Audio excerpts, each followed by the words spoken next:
I have just completed the second commission for the best lightsaber I've ever made. This is the Rey Scavenger, made by KR Sabers at the Saber Armory and installed with the Goth 3 Designs Master Chassis. So without further ado, let's get right into showing it off. So, for this commission, I actually was sent pretty much everything I needed to get this lightsaber done.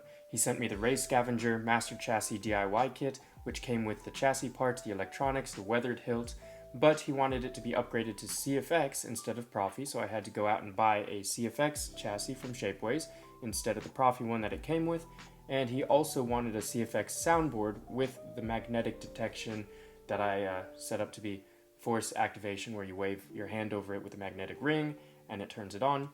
But the issue is, none of those soundboards exist right now. They haven't been sold or being made, and I don't know when they're going to be coming back. So I actually went ahead and took one of the spare ones that I have. I actually don't have very many. This is one of the ones I was using for the test kit that I have. I'm not sure if any of you have seen some of my shorts from when I first made my initial lightsaber, but the most important part of this lightsaber build is testing it as you go, because you're going to be screwed up if you don't test along the way. In any case, I took that soundboard, since it happened to have a magnetic detection sensor on it, and I put it in this lightsaber. So, in that way, we were able to get this done. Now, let's get right into it. You open this up, and inside we have the red wrapping that I'll be wrapping the lightsaber in before I ship it. But these are the old emitter petals, the ones that it initially comes with. We replaced it with the B grade heat treated steel petals. So they're not the ones that I have on my first lightsaber, but they're the B grade steel ones. So they've got more of a steel shine to them and more of a heat staining to it. Personally, I like them way better than the more screen accurate ones, so I'll be showing those off if you haven't seen it already. And then these are some extra screws. I actually forgot, because this turned out to be, from my estimate, one of the first lightsabers that the Saber Armory sold from the Rey run that he did initially.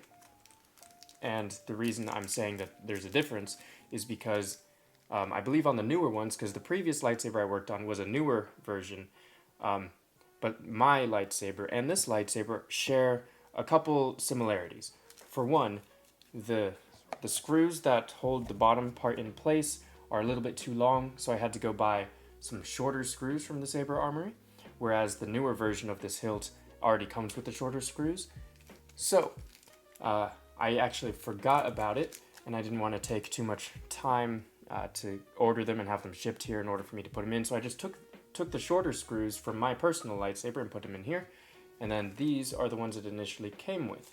So they'll be coming with the lightsaber when I ship it out to the one who commissioned all this. In any case, another similarity this has with my lightsaber and not with the more recent ones is it doesn't come with an O-ring at the bottom. The new one comes with an O-ring, which is interesting. Seems like this one and mine don't need the O-ring at all, because I tried putting in an O-ring. I have an extra one, but it didn't seem to do anything. It actually prevented the lightsaber from getting put in properly. So that was very interesting to take note of. I don't remember any other similarities that this has with mine and not the newer version, so it's mainly just I had to get shorter screws and it doesn't require an O-ring. So if I come up with anything, I'll let you know. But let's get right into showing off the lightsaber. Here it is. It's really well weathered. I believe this is from Multiverse Props. And these are the heat-treated steel petal emitters, the B grade ones. And I think this one's a lot more interesting than the previous ones I've worked with because it has a little bit more variation in the staining. So these ones are a little closer to the screen accurate versions, the ones without the blue, and these ones are more blue stained. I think it's really, really cool. Let me show you opening it up and closing. Yeah, I'm very happy with these. They look very nice. And the other thing I should probably mention is the blade retention screw that holds the blade and blade plug in place is right here. I have it lined up with this screw, which is what triggers the button when you turn it. This is a super long screw, but you won't know that when you look at it, except for the fact that it has a little bit of a lack of weathering. When you look at all the others, they're kind of a lot more beat up and have some rust to it. This one's pretty new, so you'll be able to tell. But the main thing is this little fold in the handle. On the front side, there's no fold, and as you turn, on the back side, there's a little bit of a fold. So the screw that lines up with that fold lines up with the one that's not weathered that presses the button, which lines up with the blade retention screw. So, to summarize, blade retention screw lines up with the fold, right there. And then you'll just need a flat head screwdriver to undo it. To open up the lightsaber, you just twist it counterclockwise, and then you just slide it out. You slide it out carefully, because if you see here, it's got channels right here and right here. These screws here act as guides. If I can show you this screw and this screw, they stick out a little bit in here. So in order to have the chassis come in and out, you have to line up these screws with the channels, and then they just slide, and then they come out. Now this brings me to the second thing I want to mention about this lightsaber process. I spent a long time the past couple days just working on the minute details of how this button emitter petal system functions. So right now it is super loose. We have no problem turning it, hits the button, and then it springs back. Before, it would get stuck. It would be really rough, and then when you hit the button, it would just get stuck there. So I spent a lot of time going in. I took this apart a lot in order to get it worked out. I put on some WD-40 here.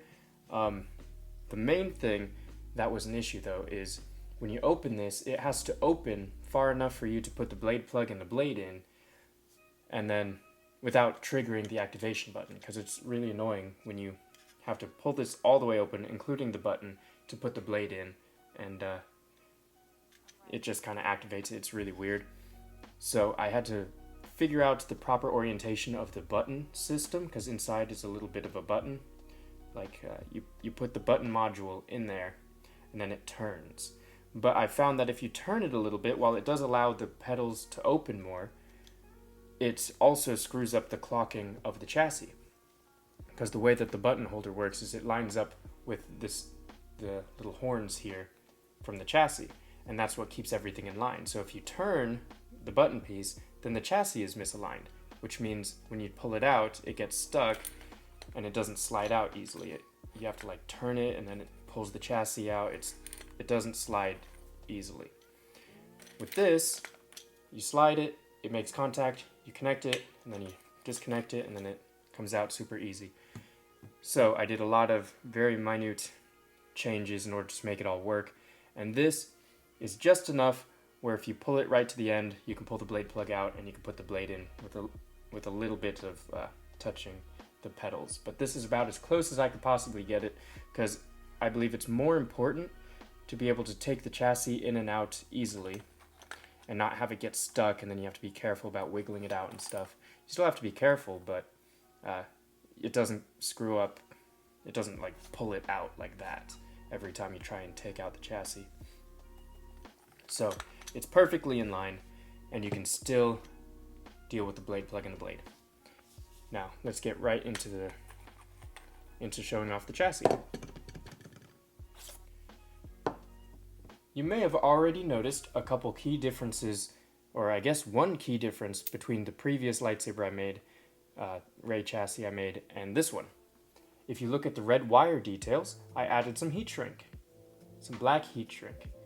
I haven't added that to my personal lightsaber or the previous lightsaber because I thought it looked weird, but this time I decided to give it a try in order to see if it adds a little bit of something to it. So I made them this size in particular, and then I decided not to put it in the middle. I've seen a lot of people put it near the middle, and it just throws off the whole visual weight of the lightsaber for me. So I put it a lot closer to the bottom, but not all the way to the bottom. So it's still got a little bit of red showing at the bottom. And I think that does a really good job making the bottom section a little bit more visually heavy, and then it sort of lightens up as it goes up. So I'm very happy with how this came out, and I actually really want to do that with my wires on my lightsaber, because it came out so well. And I did shrink the heat shrink too, and I tried to do it as evenly as I could, and I think I did a really good job. You can't even tell that it's been shrunk. So yeah, the other thing I want to mention that's different in this lightsaber than the previous one, excuse me, is, well, I guess there's two main differences. One is I used a smaller accent ring in this top section, right underneath this connector, pointing towards the motor. I used a smaller ring. So instead of using the large ring, I used the medium ring. And I believe doing that not only made it easier for me to install this, because the large one was a little bit large, so it was really stuffed trying to put everything together. The medium one actually fits perfectly inside of this this plastic chassis section and around the motor, so it doesn't impede on any wire pathing, and it's not difficult for me to put this down. So the medium one actually fits better, and I think in doing so it allows the light to pass a little bit better as well. So I'll show you that in a second. The next thing is the crystal. This is of course a real quartz crystal, and it's obviously going to be very unique to every other quartz crystal out there, so it's different than the previous one. And then the other difference that I did was I actually went out and found smaller resistors for the blade detection and for the motor, I believe. So I have really tiny resistors, so it's a lot easier for me to pass the wires through, and I believe it also has a little bit less resistance for the motor, so it allows it to spin a bit faster. So right now I have it set at about 50% speed, but you can go into the excuse me, you can go into the config and speed it up. So all your customization stuff is going to be in the description of the video. If you want to customize the speed of the motor, I have it set up so it's on the 4th LED channel. So I think it's this guy right here. So the first 3 are for the blade. The 4th color channel is for the motor speed. So when you adjust the colors in your config, so in the colors text in the SD card, or if you plug it into the Rice connector thing, if you just plug in the micro USB and have the Rice configurator thingy, you can adjust the 4th color channel to the speed. So hopefully you understand that. If not, just ask me and I'll help you through it as best as I possibly can. So I guess we'll just get started. We'll turn this thing on. So as you can see, it glows yellow. I have all of the LEDs pretty much mimicking the exact LED sequence as the previous lightsaber that I made, except of course I made it a bit smaller because there's like 5 less pixels or something like that because I used the medium one. So you don't lose out on anything. I honestly think you get a little bit brighter of an effect up there. So you can press the button. Welcome. Core stability at 93.138%. Ready. So it's got the same pattern. Monitoring energy flux. Here you can see the LEDs in the top. I think it came out really well. Ready for command. This is the motor at 50% speed. Super fast. And every time you do an effect like a clash or a blaster effect, Ready. it slows it a little bit. Because I have it set to 0 speed during that, but it's such a short amount of time that you can barely tell. Blinks red, blue, or red, green, and blue. Here I have a sort of orange and red circling each other in a specific pattern. I have a white pulsing up and down. For repair or maintenance instructions, sir. Core stability confirmed. Then when you turn it off, Maintenance mode deactivated. Crystal pulses core different colors in shielded. towards the crystal. Goodbye. And then finally yellow, all merging in on the crystal.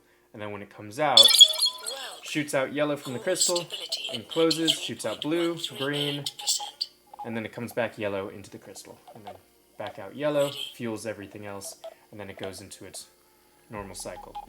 Monitoring energy flux. I'm very happy with this sequence, and the crystal focus is awesome with accent pixels because it's super easy to customize it. You just do a BMP package in the Pixies folder, and then you can adjust everything however you want it, whatever timing you want to do it. It's super cool and super flexible. Now, I have this loaded with pretty much all of my standard fonts, along with the Rey Scavenger font. So, and then of course you have the Crystalline Workshop, I believe this is, for the blade, basically when the chassis is outside of the hilt. And I have this set up with force activation, all those crazy pixels, there's like 47 or something like that, and then a real quartz crystal, and chassis detection, which is my favorite feature. And then I believe that's all of the craziness I've put in here. And I did weather all the chassis brass bits. So let me show you the force activation real quick. You're gonna need a magnetic ring. It took me a while to fine tune this, but I got it to a point where it works super well. At 93.138%. Ready. And then it has gesture controls. So once it... Monitoring energy. There we go. Goodbye.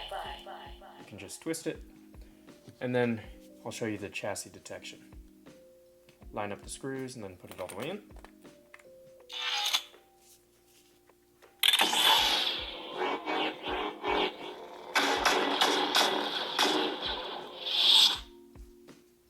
And then when you take it out, Chassis disengaged.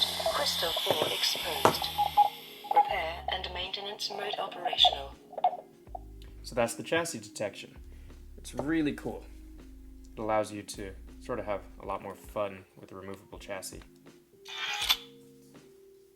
So I'll show you that the force activation works. I believe it's somewhere around here. Or here. You have to really get the hang of where it's located, because it detects it right above the sensor of the board, and I believe the soundboard is somewhere around here, so it would need to be, yeah, around there. But you'll get the hang of it, and you can always adjust the magic settings, the magic settings in the config file in order to fine tune it however you wish. It's all going to be down in the description. I'll do it one more time. I'll keep it open so you can see it. There we go. And then the one thing that this hilt is really frustrating, or something really frustrating about the hilt, is just the screws. But I can't glue them in because if I did, it would screw up the opening mechanism. Now, I don't know if you saw, but this tiny screw just came out. So every now and again, pretty much every time you take out the lightsaber, you're going to want to make sure that all the screws are as tight as possible. Well, actually no, don't tighten them as tight as possible, because if you do, it'll make the opening mechanism really tight and not smooth, and then it'll screw up the button situation. So you just tighten them just barely tight, and then that's pretty much the sweet spot of where it's going to be. It's got a ton of super tiny screws. If you see here, there we go. If you see here on the petals, it's got all these screws. I have never once had any of these fall out. And these are the only screws that can be glued in as far as I'm aware. With the other ones, you've got a ton of them inside the hilt. So, if you see in there, if I can get it to focus, there we go. If you see in there directly under the petals, you've got 2 screws. Those are vitally important in keeping the system working. Those can't be super tight because it makes it not work very well. And then underneath that, you can see 2 brown weathered ones at the very base of the pillar. Those 2 tend not to fall out as much as the 2 up top here, but keep an eye on the tightness of those. But these guys tend to fall out pretty often, so you're going to want to check on it. And what I like to do is I take some tweezers with a good point. I try and find where it fell out. Then I just grab them and then I plop it in place. Alright, I'm back. I went ahead and tightened every one of these screws. Basically what you do when you tighten them is you just take some tight tweezers and then you just basically poke at it and turn it in the direction it needs to be tightened, and you'll get there. You'll get a feel for it once you have it in your hands, but that's how you tighten them. Other than that, this whole system works super well after I made all those minuscule adjustments. So just make sure you keep an eye on all these screws and try not to lose them, and just tighten them as much as you can. If you do lose them, there are replacements on the Saber Armory that you can get. If you ever lose them, just let me know and I can send you the link if you need, or since you got these, or since you sent me this hilt, I'm assuming you know where to get the extra screws. So in any case, let me show you this with a blade inside of it. Then I'll briefly go over the controls, and then we can close out the video. So once again, the little fold lines up with the blade retention screw. You just open it up, and then, I don't think it's loosened enough. There we go. There you go, it just slides right out. Put that off to the side. Takes a 1-inch blade. Let me see if I can do this on my desk, it's a bit cramped. Then you just put it in carefully, and then put it all the way in, and then just tighten. I'm gonna tighten it here off screen. There we go. Now, as you probably know, this lightsaber is not for dueling at all, because the petal mechanism is very fragile, and of course you never really want to duel with a master chassis. Even though it is super strong, it's not going to be strong enough to survive dueling and everything. So this lightsaber is purely for aesthetics, for looks, and just being super cool and fun to play with. Other than that, let's get started. So you just tap it, turns it on. This is all a 1-button setup for CFX. It's got the localized effects. For the lockup, I believe, you press the button here. Left-handed here. Press the button, hold it down, and then clash. It's localized and it changes based on the angle of the blade. Hold it for like a half second longer and then it comes down. If you want to swap to a different font, you hold down the button and then clash to go forward, or you can go into the sound font selection by just holding down the button. We'll go by the font jest, as it's called. Rey Skywalker. There we go. And then Mute. Oops. So it goes into mute if you, I believe, hold down the button a little too long when you activate it. This is the V3, I think, or V2 for the Rey Scavenger font. There we go. It takes a little bit of a trick to get the hang of it, and then turn it on with the font jest to switch fonts. It's a little bit more difficult when you're in camera and at a weird angle. It's a little easier when you can do it freely. So let's just, oops. I keep doing that. There we go. This is blue. And then I have all the other standard ones that I have set up. So let's just go through it with the font selection menu. Sound bank selection. Rey Skywalker. Just tap it and it'll go forward. Blue. Green. Hold it to select. There you go. And then I believe to change colors, you just hold it and then twist, and then it changes colors, and then if you twist the other direction, it goes one direction then the other, so you'll get the hang of it. It's like a motorcycle throttle twist. This way goes one way, the other way goes another way. Guess I'll leave it at this color. I don't believe it saves, but you can always re-upload the SD card. When you get it, make sure you save all your SD card contents into your lightsaber or onto your desktop in a folder, and then you can format the SD card and then recopy the SD card contents that you saved back onto the SD card. So I guess I'll just pick and choose different Sound bank selection. fonts here. Rey Scavenger. Green, purple, red, white, yellow. You are as clumsy as you are stupid. I'll show you here. Apology accepted.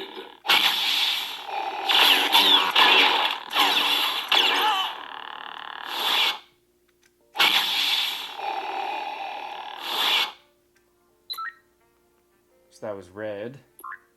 Sound bank selection. Rey I think I might have the force activation Green, threshold set a little bit purple, strange, so I'll adjust that before I send it off to you. I'll just add a little bit higher threshold so it takes a little more for it to White. activate. yellow. You are as... Pick your weapon. The weapon, yeah. Night. Crystal focus. Crystal focus. Nebula. Nebula. Nebula. Nebula. Green. Off. Revolt. Shadow. So these are all the fonts I have set up on it. There's about 30 of them. The Old Republic Alliance. Youngling. And I'll show you this one. The rainbow one. There we go. You'll be able to feel the motor inside the handle as well, and hear it. So if you hear that buzzing or high-pitched whatever, that's the motor going. Sound bank selection. So once again, I'll just scroll through all these to show you how many there are. Rey Skywalker. Blue, green, blue, green, purple, red, white, yellow. You are as clumsy as you are stupid. Pick your weapon. The weapon of a Jedi. Yes. Night. Crystal focus. Crystal focus. Nebula. Crystal focus. Nebula. Nebula. Green. Off. Revolt. Shadow. The Old Republic Cruise. The Old Republic Alliance. Youngling. This is General Kenobi. Ancient prophecy. Audio player. SD card system menu. Exit menu. So yeah, that's a lot of fonts right there. Can I speak with you? And you see it activating on its own. That means that the force activation is a little bit too high or too low in its detection parameters. So you just need to go in and adjust that a little bit. So I'll do that now, get it adjusted.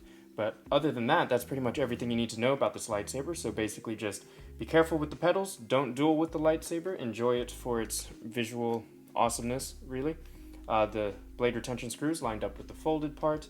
Keep an eye on all the screws, all the ones on the inside. Don't over tighten them, because if you tighten them super tight, then the petals don't really open. And then don't lose them. Keep an eye on them, tighten them, and then keep everything aligned when you take the lightsaber chassis out.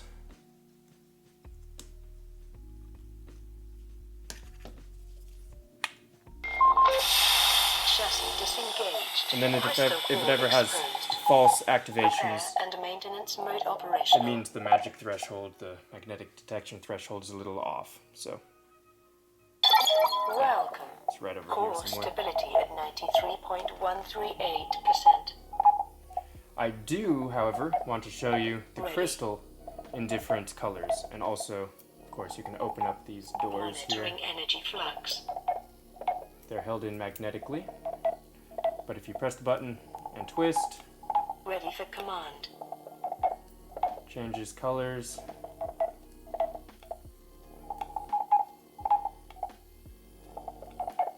Ready. Your command. I believe that's pretty much cycled through everything. And I do have Captain tape on the soundboard in order to prevent any sort of short circuiting, so if you need to, just replace it with some more Captain tape, but it's to prevent this metal thing from touching any of the metal parts, because it's really close and it does touch a couple pads here, so I want to just keep it nice and safe. Christmas. Goodbye. Now I think the only other thing I should mention is when you take out the battery, all you have to do is take off the soundboard cover. Core stability at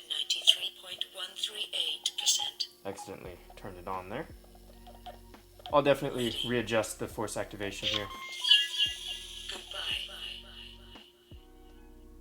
But you take this off, and then I'll turn it off first, and then push the battery out from the inside, and then there you go. And then when you have access to the SD card, you just reach inside from the battery's area, press in, then use 2 fingers to pull it out, and then boom, you're all set there. When you put it back in, just line it up with your 2 fingers and then push it back, and you're all set. Use a 90-degree micro USB plug it in there, low profile, and then you have access to the rice connection, all of that. And I believe that is all I need to cover. So I'm going to put this back, and we'll get to closing off the video. Alright, thank you all so much for watching this video. I hope you enjoyed checking out this lightsaber, even though it did turn out to be more of a guide video for the owner rather than a showcase of the lightsaber itself. I will be editing together a build video for this. It will come out eventually. I have a really big backlog of videos I need to edit and post, but I will have more of a showcase of what this lightsaber can do, as well as the previous lightsaber. So, hope you all enjoy and look forward to that. And thank you to Eddie, who trusted me to build his lightsaber. It is really, really cool. I think it came out super well. It's definitely the best one of the 3 I've made, just with the 2 minor improvements of this lightsaber. With the heat-shrinked red details and the smaller accent ring, I really think those details added a little bit more to this overall just thing of the lightsaber. So, hope you enjoy it, and thank you all so much. I'll see you next time.